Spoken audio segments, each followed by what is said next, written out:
Ma'am, Yes. COC filing na po next week. Will you be endorsing like senators? Or may Senate slate po ba kayo? Sa ngayon, wala. Wala akong Senate slate, wala akong senators.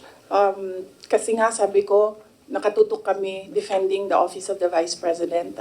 I feel that that is my primary duty right now, to defend the office.